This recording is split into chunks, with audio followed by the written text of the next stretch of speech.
tadi Pak Tobi sudah mengatakan bahwa pengangguran di SBD ini semakin meningkat. Mama kalau ingin jadi bupati, lalu sekarang saya bertanya, apa bukti Mama sebagai anggota DPR untuk mengurangi pengangguran yang terjadi di SBD?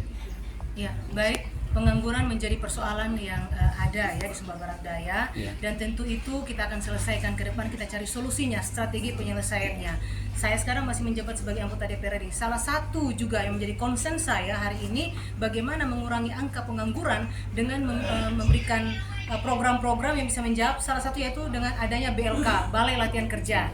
Ya, puji Tuhan di Sumba saja kurang lebih 15 tahun ini ada 2 BLK yang dibangun lagi. Ya, BLK itu sebagai sebuah wadah untuk melatih, memberikan skill vokasional kepada generasi muda, ya baik yang ataupun anak-anak ya, atau generasi muda yang produktif untuk mendapatkan skill, ya sehingga mereka punya kemampuan, mereka punya keterampilan agar mereka bisa mandiri. Mungkin yang lain tidak bisa melanjutkan ke sekolah yang lebih tinggi ya, ke jenjang pendidikan yang lebih tinggi, universitas atau S1, S2, tapi mungkin mereka yang terbatas ekonomi bisa masuk di BLK.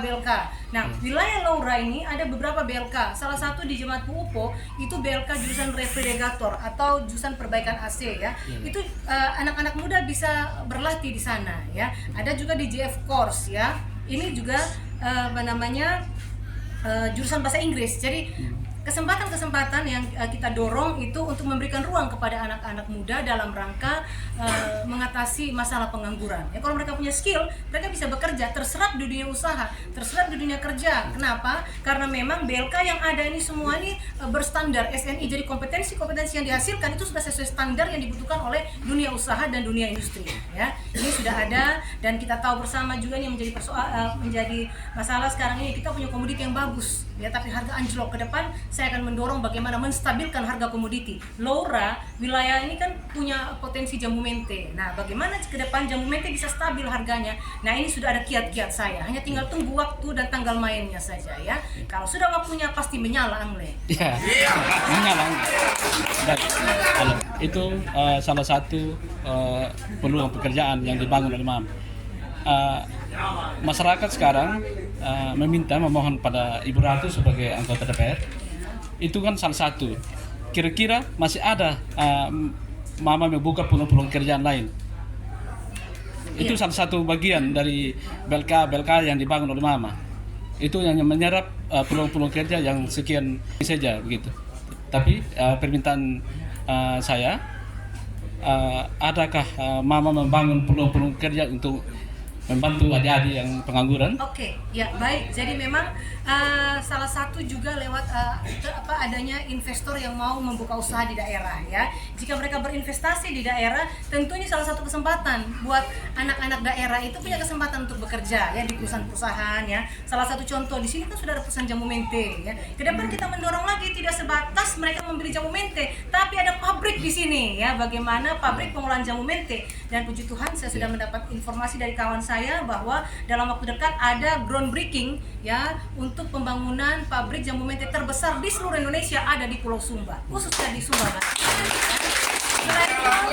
Sektor pariwisata ya, kita dorong teman-teman. Ini daerah pesisir pantai ini alamnya bagus tapi lokasinya tidak dimanfaatkan. Investor yang sudah ada, mari datang investasi, bangun hotel, bangun restoran, bangun rumah makan, biar anak-anak punya kesempatan kerja ya. Nah, ini kita harus bekerja sama seperti itu. Nah, ini memberikan kesempatan, kasihan mereka ke luar negeri dengan tanpa keterampilan atau non prosedural, mereka akan menjadi korban. Nah, ini saya tidak mau. Kalau bisa anak-anak tinggal di daerah sendiri, mereka bekerja, menghasilkan dan membangun daerah. Tadi kan kita di PDP Mama sudah jawab semua. Satu yang kami lupa bahwa sekarang di pinggir pantai ini kan dikuasai oleh orang-orang luar. Jika Mama kehendak Tuhan terpilih, yang di pinggir pantai orang sudah miliki. Kira-kira pendapat Mama agar masyarakat bisa tahu manfaatnya di pinggir pantai nanti untuk bagi-bagi pemilik ini. Ya, oke. Jadi baik. ini informasi baru yang saya terima ya. Tapi saya perlu telusuri dulu. Ya, saya perlu telusuri ya sesuai dengan mekanisme yang ada ya, agar benar-benar ada pemanfaatan ya. Ada pemanfaatan dan ada dampaknya kan.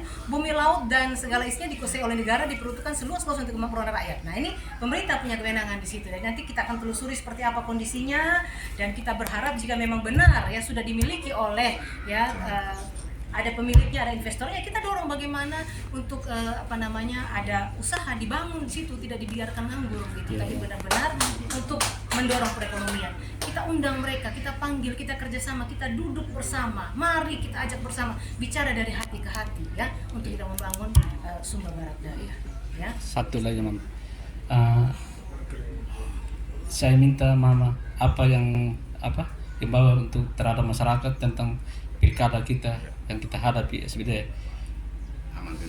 Ya, saya menghimbau kepada seluruh masyarakat, kita boleh beda pilihan ya dalam berpolitik, tapi kita tidak boleh berkelahi, tidak boleh ribut ya. Kita harus menciptakan pilkada yang damai. Untuk apa? Melahirkan pemimpin-pemimpin yang baik. Masyarakat harus berpikir bijak dan sabar untuk memutuskan pilihan-pilihan mereka. Kepada siapa mereka jatuhkan pilihan mereka. Kenapa? 5 tahun ini waktu yang tidak terlalu lama ya. Jadi kalau salah kita menentukan pilihan, tentu akan salah ke depan. Oleh karena itu, jangan panas kepala. Ya, tidak boleh ya, harus dalam keadaan dingin, keadaan damai ya, untuk ya. Jadi bagi saya punya jargon, mari kita berpolitik dengan gembira ya, atau juga mari kita menang tanpa berperang. Kalau kita menang semua damai-damai ya, kenapa mau menang harus perang dulu baru menang.